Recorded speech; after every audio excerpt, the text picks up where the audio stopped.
Salam hörmətli müdavimlər. На сегодня у вас новая тема. Bugün böyle bir yeni dersimiz var. Сперва союзные слова. Я вам как бы определение дам. Потом у вас частицаlar gelir. Теперь первая тема, birinci mevzumuz частиц, то есть союзы, bir de союзные слова. Ümumiyyətlə союз nədir? Это служебная часть речи, которая связывает как члены предложения, так и простые предложения в составе сложного. Deməli, союzlar ümumiyyətlə cümlə üzvlərini bir-birinə bağlayır və mürəkkəb cümlənin daxilində sadə cümlələri bir-birinə bağlayır, əlaqələndirir. Значит, служебная часть речи, köməkçi, necə deyirlər, nitq üzvləridir. Suala cavab vermir, cümlə üzvü ola bilmir, məncə vurğu düşmür və s. Союзы сами по себе делятся на две части, iki yere bölünür. Подчинительный, bir de подчинительный soyuzlar. Tabirsizlik və tabirlik bağlayıcıları, belə deyək də, подчинительныlar olacaq tabirsizlik, bir də var подчинительныlar tabirlik. Tabirsizlik bağlayıcıları birinci, tabirsizlik bağlayıcıları birinci, necə deyirlər, qeyd edək. Сочинительные союзы делятся на три разряда. Özü-özlüyündə deməli 3 razrədə bölünür. Deməli, birinci, первый соединительный, второй противительный, üçüncü isə разделительный.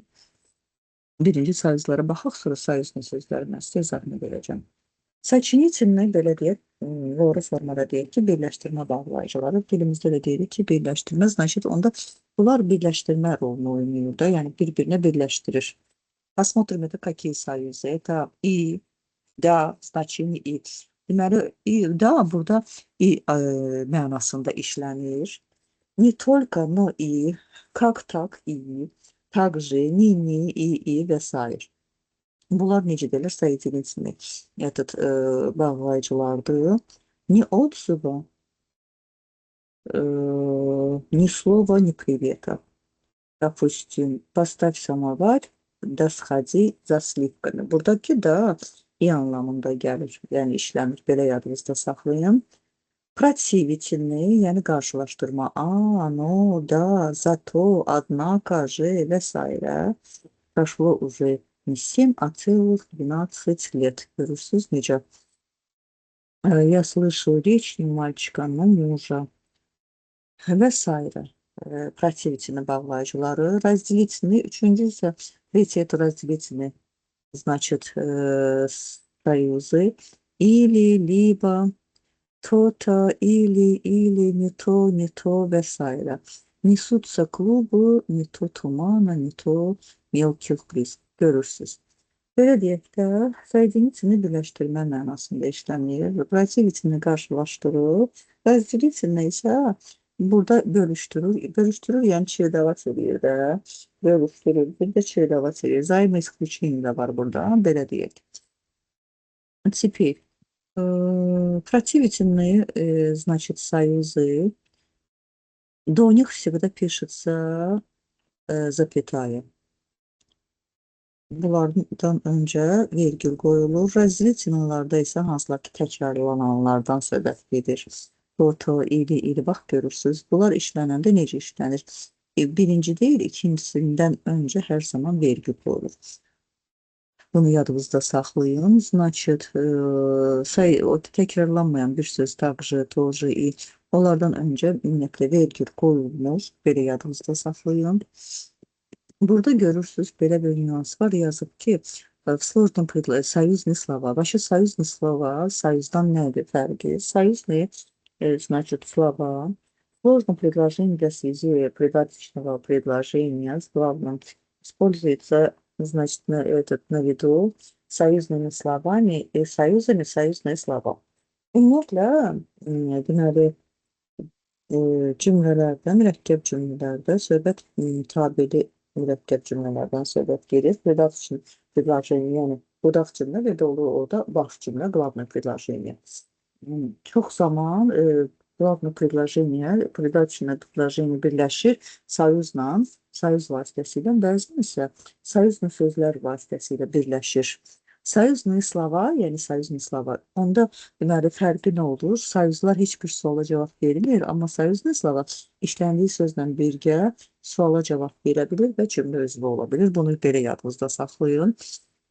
Чем они выражаются? Soyuzlu slova, belə soyuz sözlər nə ilə ifadə ola bilirlər? Первый variant A. Относительный местоимение. Yadınıza gəlirsə, biz местоимениyalar keçəndə var idi, o da vопросительный, относительный deyirdik ki, ikisi də eynidir, eyni. Necə deyirlər, sözlərdən ibarətdir. Prosta vопросительныйlar sual cümlələri yaratmaq üçün yaranmış местоимениyalardır. Ümumiyyətlə, ona necə deyirlər, funksiyası odur. Sual cümləsi yaradır. Amma dedik ki, относительныйlar isə сложном предложенияда, mürəkkəb cümlədə придаточный предложениyanı главныya deməli bağlayan sözlərdir. Belə deyək. Значит, bunlar относительно местоимения, yəni nisbilik əvəzlikləri, кто, что, который, сколько, какой var idi ya, сколько. Bax, onlar deməli aiddir, soyuz, deməli onlar soyuzlu slova kimi deməli çıxış edə bilir. Потом bir də наречиyalar, zərflər, где, куда, откуда, когда, зачем, от чего, почему. Bir də bunlar necə deyirlər, наречиyalar kimi iştirak, то есть bu наречиyalar союзные слова kimi iştirak edə bilir. Союзные слова отличаются от других, значит, от союзов не только, значит, они связывают части сложного предложения, но одновременно являются членами придаточного предложения. Yəni, bağlayıcıdan bağlayıcı sözlərin fərqi ondan ibarətdir ki, təkcə mürəkkəb cümlənin hissələri arasında əlaqə yaratmır. Eyni zamanda bağlayıcı sözlər budaq cümlənin üzvü, cümlədə, deməli, cümlə üzvü rolunda deməli, iştirak edirlər. Misal üçün görürsünüz burada. Я не знаю, кто приходил вчера. Görürsünüz, кто приходил вчера? Görürsünüz, budaq cümlədir. Я не знаю, я что не знаю, nə bilmirəm. Кто приходил вчера? Kim dünən bizə gəlmişdi? Sual cümləsini, sualı qoyursunuz. Deməli, aha, что я не знаю, кто приходил вчера к нам? Burada кто уже подлежащий rolunda. Necə deyərlər? İştirak edir. Скажи, кого ты там видел? Скажи, görürsünüz, кого-то там, что сказать, кого-то там видел, gördünüz. Потом, союзы, значит, biz bayaqlar dedik ki, делится на сочинительные, подчинительные. Сочинительlər biz saydıq ki, соединительный, противительный olur. Belə deyək də, soyuzlar iki yerə bölünür. Сочинительный, bir də подчинительный. Сочинительlər dedik ki, соединительный olur, противительный olur, разделительный. Sadaladıqca biri birləşdirmir, biri qarşılaşdırır, digərləri bölüşdürür, belə deyək. Bir də bizdə deməli подчинительный soyuzlar var. Подчинительный soyuzlar görürsünüz burada. Когда, чтобы, если, потому что, bax, bunlardır. Deməli, onlar, deməli, bölünür nəyə? Подчинительный soyuzı делится на изъяснительные, временные, причинные, условно, целевые, сравнительные, вступительные, bir də следственные. Bir-bir bunları razrядlara görə baxaq. İzniительный, belə deyək ki, выражает отношение, пояснение. Belə deyək də, izah edir də, yəni fikir bildirir, пояснение bildirir, münasibət bildirir, что, чтобы, как. Временные выражают временные отношения. Yukarıda отношения, как бы пояснение выражает. Здесь временные отношения. Vaxtı bildirir, qeyd edir. Когда, как только, лишь, только, едва, только, лишь, прежде чем, с тех пор, пока, bax, bunlar причинные. Belə deyək ki, выражают причинные отношения. Потому что, так как, ибо, следствие того, bax, bunlar условные, как бы выражают условные отношения. Если, коли, раз, ежели и так далее. Целевые. Выражать целевые отношения, чтобы, для того, чтобы, с тем, чтобы, затем, чтобы сравнительные, görək, сравнение, как бы выражать лишь сравнение, как будто бы, нежели, подобно, görürsünüz, уступительный, несмотря на то, что, хотя, пускай, görürsünüz, следственные, görək. Это у нас так, что bir dənədir. Значит, построение, baxaq, burada da bəzi nüanslar var. Построение, значит, союза делится на простые, саделere bölünür, kuruluş cümleleri. Однако или также, словно, едва, зато, потом. Yani bir sözden ibaret olanlar sade olur. Если состоит из двух лишь более нескольких, то этот считается составные, потому что в связи с тем, что благодаря тому, что ввиду того, что vesaire. Patron, есть повторяющие союзы, yani tekrarlanan, yeni sözler tekrarlanır. To grimil grom, to sветило солнце. Burada tekrarlanır. Bir de var advayных союзов, yani tekrarlanma просто iki tane sözden ibarettir. Учиться не только наше право, но и обязанность. Görürsünüz burada. Союзы через дефис не пишутся, как будто потому что, görürsünüz, через дефис не пишутся. Bir de ne fikir verməlisiz? Следует отличать союз от других частей речи, как başkalarından. Tamam, bax, тоже так же. Bu həm soyuz kimi ola bilər. Soyuz kimi işlənəndə bunlar bir yerdə yazılır. Тоже da так же. Пишется слитно. Görürsünüz, например, друзья побывали на выставке, мы также посетили ее. Onda, yəni ki, bu tojunu və yaxud takşını dəyişə bilərsiniz. O, значит, burada J'ni burada tutalım ki to ubrat. Burada J'ni yığışdırmaq olmaz. Ona görə ki, bu sayızlı bir yerdə yazılır. Əgər yığışdırmaq olarsa, onda oca bu başqa nitq hissəsidir. Onda olacaq to, burada əvəzlik olacaq mestemini. J'də burada частица olacaq. Taqda da əmçinin. Əgər J'ni yığışdıra bilirsinizsə, bilin ki, bu nitq hissəsidir. Yəni mestemeniyadır. Или же частицаdır, yenə убирать возможно. Əgər yığa bilmirsinizsə, yığışdıra bilmirsinizsə, bilin ki, bu уже sayız olacaqdır. Belə yadınızda saxlayın. Hətta zatoda da eyni nüansdır. Yəni, burada tonu, zato bir yerdə yazılır. Zato. Yəni, burada predlogdur. Bir də ki, значит, bir də sualından tapa bilərsiniz. Belə xatırlayın. Потом.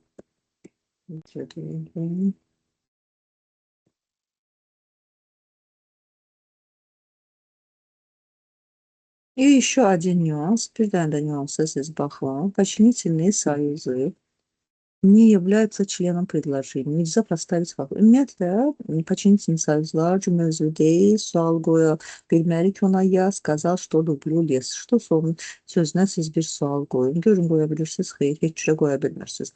Союз может быть опущен. Burada, допустим, я сказал, что люблю лес. Burada ise я сказал, люблю лес. Görürsünüz, soyuz yoxdur burada. Götürülübdür, heç bir məna dəyişməyibdir. Можно заменить другим союзом. Я сказал, будто люблю лес. Burada ise buddanı başqa, что-nu budda soyuzu ilə necə deyirlər, əvəzləyib, heç bir necə deyirlər, məna dəyişməyibdir. Еще логическое, не падает логическое ударение. Heç bir məntiqi vurğu düşmür. Союзlar haqqında. Bir dənə də özət keçək. Союзlar haqqında nə bildik? Deməli, служебная часть речи делится на две части. İki yerə bölünür. Сочинительный, подчинительный. Сочинительный üç yerə bölünür öz-özlüyündə. Соединительный, противительный, разделительный. Противительныlardan öncə vergül qoyulur. Tekrarlananlardan ikincisindən öncə bu vergül qoyulur. Belə yadınızda saxlayın. Значит, чему служит? Nə deməli, сочинительные союзы, как бы однородные, bir de простые предложения, как бы связывает həm cins cümlə özlərini birləşdirir, сочинительlər, bir də sadə cümlələri birləşdirir, mürəkkəb cümlələr yaradır. Подчинительные союзы, belə deyək də, в составе сложного предложения. Mürəkkəb cümlənin tərkibində sadə cümlələri birləşdirir. Onda olacaq подчинительный, tabelik əlaqəsi olacaq. Главное предложение, bir də придаточный. Əsas cümlə, bir də budaq cümlə olacaqdır. Подчинительный союзlarda görürsünüz, burada sadaladıq. Изъяснительный, временный, причинный, условно-силовой, сравнительный, üslublar burada sadaladıq. Quruluş cümləsində dedik ki, bir sözdən ibarətsə sadədir, iki sözdən ibarətsə составноydur. Təkrarlanırsa buna deyirlər повторяющий, iki sözdən deməli ibarətsə просто двойной olur. Потом союз neyse, как бы tutalım ki məntiqi vurğu düşmür soyuza. Потом что мы должны знать? Sonra nə bilməliyik? Значит, Cümlə üzvü ola bilmir, dəyişə bilirik, yığışdıra bilərik onu cümlədən, heç bir məna onda necə deyirlər, dəyişmir. Хорошо. Теперь вторая у вас тема. İkinci mövzumuz, hörmətli müdavimlər, на сегодня у вас частицы, yəni ki, belə deyək də, razryadı частиц. Ədədlər. E, Ədəd nədir? Azərbaycan dilindən biz bilirik də, yəni ki, müxtəlif çalar gətirir cümlələrə. Это служебные часть речи, которые выносят различные отношения, оценки, значения в предложении, служат для образования форм слов. Deməli, müxtəlif çalar gətirir cümlələrə, formaları gətirir və s. По значению и роли предложений частицы делятся на два разряда. Ümumiyyətlə, частицаlar üç yerə bölünür. Формообразующие, forma yaradanlar, отрицательный inkar, bir də modalni. Modalni smıslavı, yəni mənaları var da, hamısının ayrı-ayrı mənalarına görə işlənir. Формообразующие, yəni forma düzəldən, forma verən, belə də deyə bilərsiniz də. Bunlar öz-özlüyündə iki yerə bölünür. Biri как бы условно, belə условно наклонение yaradır. Digəri isə поверительное наклонение. Biz feili keçəndə наклонениyalarını keçmişdik. Üç наклонениясы var idi. Izявительный, условно, bir də поверительный. Deməli, частицаlardan orada da biz qeyd eləmişdik ki, условно наклонение hansı ədədlərlə düzəlirdi, поверительное наклонение hansı ədədlərlə düzəlirdi. Значит, формообразующиеlar, anda hansılardır частицаlar? Да, давай, дайте, пусть, пускай. Вот эти частицы образуют в форме поверительного наклонения глагоla. Yəni, bu ədədləri gördünüz, bilin ki, fiilin əmr formasını düzəldir, sözlərdə əmr. Bir də bu образует форму условного наклонения. Burada isə necə deyirlər, şərt qoyur. Fiilin deməli şərt formasını düzəldir. Давай дружить. Пусть всегда будет мама. Пускай напишут. Да здравствуй. Если бы я девчонкой, я бы времени терял. Görürsüz. Aha, я бы сделал это обязательно. Я сделал бы обязательно. Bu частицası həm qlaqolun yanında işlənə bilər, feilin, həm də ayrıca, yəni başqa digər sözün yanında da işlənə bilər. Ага. В роли формообразующих частиц могут употребляться слова более-менее, наиболее, наименее образующие формы степени сравнения. Deməli, bunlardan istifadə olunur, формообразующиеlərdən bakın. Нет более жгучего огня, чем зависть. Bir də deməli, ikinci deməli, отрицательные частицаlar var, ədədlər var ki, hansılar ki, inkarı bildirir, ne, bir də ni.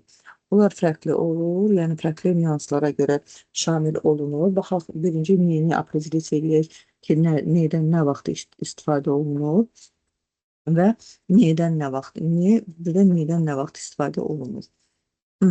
Теперь birinci neyini apredilit eləyək. Aha. Значит, nə vaxt işlənə bilər? Первым делом, если все предложение как бы отрицает, bütün cümlə inkarda olanda bütün cümləni inkar edə bilər. Я не пойду в кино, я не пойду, допустим, значит, я не пойду в кино, я, значит, не повторяйте того, что видите, не выходите из domu. Buradan necə deyirlər? Bütün cümləni inkar formasında qoydu. Есть, значит, вторая, ikincisi isə, значит, hər hansı bir sözü inkar edir. Aha, belə deyək də, отрицательный olur bir dənə sözdə. Потом. Digərində isə положительный значениеdə işlənir. Я, друг не mог не помочь мне. Dostum mənə kömək etməyə bilməzdi. Yəni, burada əsnə qalanda sonda müsbət rəy verir, amma inkarla necə deyərlər işlədilir. Ni, görək nə vaxtı, nidən istifadə olunur. Отрицательное значение предложений без подлежащего. Yəni, отрицательное значение предложений. Yəni, cümlə olur, nidən istifadə olunur, существительный, родительный падежdə olur, подлежащийsi olmur. Ni место, kruqom ni duşu görürsünüz. İkincisində isə net sözü ilə necə deyirlər, əvəzləmək olur. Допустим, deyirsiniz ki, не слышно ни звука, нет ни души, görürsünüz, netlə əvəzlədik. Üçüncüsü də isə обобщающийdir, belə deyək, ümumiləşdirici mənaya gətirir, çıxardır. Чтобы не делал, все ему прощалось. Или же baxaq, tutalım, куда ни посмотришь, везде дома. Куда ни посмотришь. Yəni burada söhbət gedir обобщающий mənasında da. Значит, обобщающее значение предложений с относительными местоимениями или же наречием. Все, всюду, отсюда, любой. Görürsüz necə? Ага, потом. И еще у нас ролики частицалар повторяется, выполняет роль синтаксического союза, союзнение, görürsüz, можно заменить союзами и. Ага, belə yadınızda saxlayın. Потом, в конечном итоге у нас идут модальные частицы. Deməli, ən belə siz diqqətli olduğunuz məqamlardan biri də modalniy частицalardır. Bunlar necədir? Niyə görə deyirəm diqqətli olmalısınız? Ona görə ki, bunlara deyirlər смысловые частицы. Yəni, məna daşıyır, məna kəsb edir. Ага. Выносит различные оценки, также выражает чувства в отношении говорящего. Они чаще всего употребляются разговорным, публицистическом, художественных стилях речи. Belə deyək, müxtəlif formalarda biz onlardan istifadə edirik, müxtəlif mənalarda. Tutalım, вопрос, разве, неужели, ли, уже, указание, вон, вот, это, уточнение, именно, как раз, подлинно, ровно, точно, в точности, выделение ограничений, только, лишь, görürsüz, исключительно, единство, потом всего-навсего, хоть бы, хотя один, утвердительный, точно, так что, görürsüz necə? Частицы выражает, значит, вот это, частицы вот эти, которые как бы мы перечислили, смысловые оценки как бы выдают, а здесь вот частицы, выражающие чувства, отношений говорящего. Yəni, danışana elə bir ki, siz hissinizi bildirirsiniz, münasibətinizi bildirirsiniz. Восклицать не, что за, ну, как, ну, и сомнений вряд ли, едва ли, вроде как будто смягчение к, усиление даже, и также просто еще обозначающие чужую речь, мол, дескать, якобы и так далее. Потом, частицы, которые пишутся через дефис, к, görürsüz, то, де и так далее. Значит, уважаемые коллеги,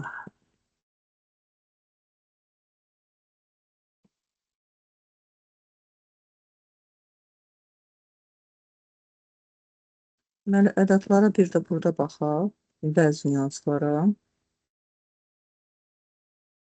Digər kitabda baxaq. Служебная часть речи выносит в предложениях различные оценки, служит для образования форм слов. Частицы не изменяются, не являются членом предложения. Bax, burasına diqqət yetirin. Yəni, bu testlərdə bəzən düşür qaydaya əsasən. Yəni, dəyişmir, yəni, ümumiyyətlə. Cümlə özü də ola bilmir də, yəni ayrıca işlədirsiniz. Частицы придают всему предложению или же отдельным словом различные оценки. Belə deyək də, ayrı-ayrı sözlərə də məna verə bilir. Çalar verə bilir, bütün cümləyə də.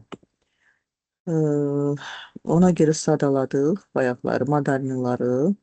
Потом не dedik, bir də формообразующий dedik.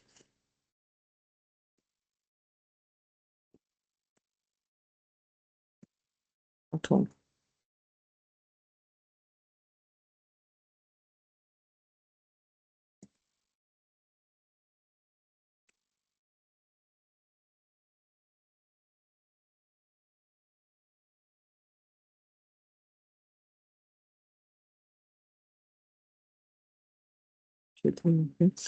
Потом.